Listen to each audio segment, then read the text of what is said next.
Leading our bulletin this hour, in less than 24 hours, Namibians will be voting in the Presidential and National Assembly elections. The country has more than 1.4 million registered voters. The majority of them are young people. SABC international news editor Sophie Mkwena compiled this report from Windhoek, Namibia. The change came in Namibia. What are you doing here? What's inside? This is water for washing my braids after drying, and they're giving to customers. Okay. So what are you doing? Are you boiling the water and? I boil water to wash my braids after giving my customer food. I see. Okay. So you say you don't want to do this? I don't want to do this anymore. I want to chop. I want to work in order to help my family and my kids also.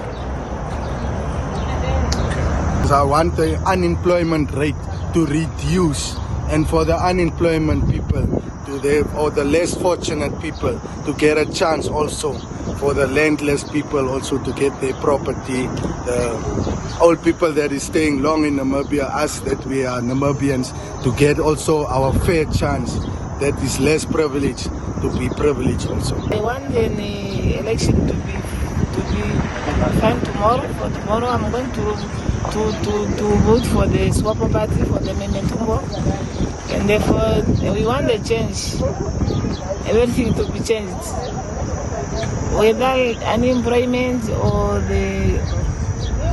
for business to be some things I don't know to pronounce. All right, in less than 24 hours, Namibians will be voting in the Presidential and National Assembly elections. The country has more than 1.4 million registered voters, the majority of them being young people. SABC News international editor Sophie Mkwena joins me now from Windhoek. Good evening, Sophie. The media space is littered with opinion pieces right now on what is viewed as the most competitive election since Namibia's independence. Just talk us through the electoral body's preparedness for the 1.4 million registered voters.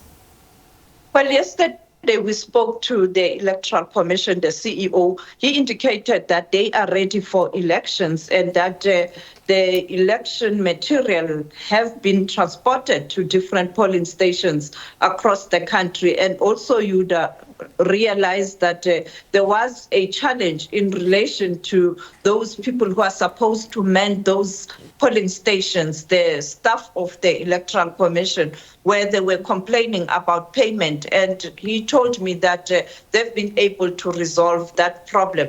The other issue is that we spoke to different people on the ground. As you saw earlier on, the Namibians are ready and they really want to go and vote tomorrow. I also spoke to some influential people, a former diplomat in Namibia, who indicated that I think the challenge in this region is to ensure that there's better economic growth so that you are able to address challenges facing the region and member states. I also spoke to the rector or the person who's in charge of the SWAPO political school, where we looked at the history of the liberation organization in this country, but also in other countries as well, including the African National Congress. He pointed out that unfortunately, yes, there's a lot that these organizations are supposed to do, because you can see that many people are now restless. But he pointed out that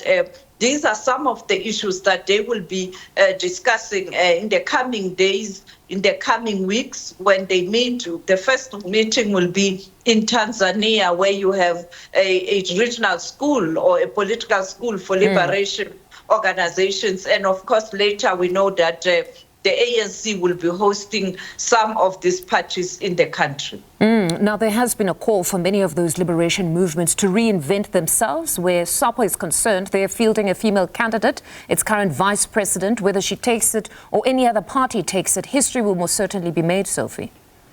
Yes, history will be made if she is able to get the support and she is elected the leader of this country. It will be the first time Namibia has a female president, and therefore we will now have two leaders who are particularly addressing the issue of equality in relation to gender. As you know that in Tanzania we have a female president. On the other hand, if the opposition is able to win the elections, it will again be a story that speaks to a liberation organization that has lost power. But when I spoke to the diplomat in particular, he pointed out that he doesn't think that SWAPO will lose elections. But when you speak to other people who are supporting the opposition, they are saying that the opposition is likely going to win. But when you speak to ordinary people on the ground, you don't get a sense that there's this wave of people who want to see a different leadership. But when you go to other areas where you have the support for the opposition, you get that sentiment. And therefore, I can say it is very difficult to really say in a firm manner that there is going to be change or we are going to see SWAPO back in the driving seat.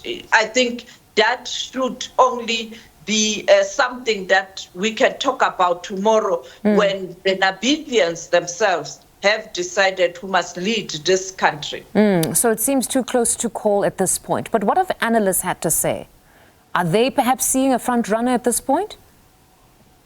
Yes, the two front runners, the vice president of Namibia, who is the candidate for SWAPO, and also the leader of the opposition, as you can see him in the visuals there, Dr. Ituli. And therefore, we don't know what's going to happen. But you also have other parties. These are not the only parties that are contesting elections. And similarly, those other parties are saying that they are going to do well. When you take a party like a landless movement in this country, they are already in government at local government level.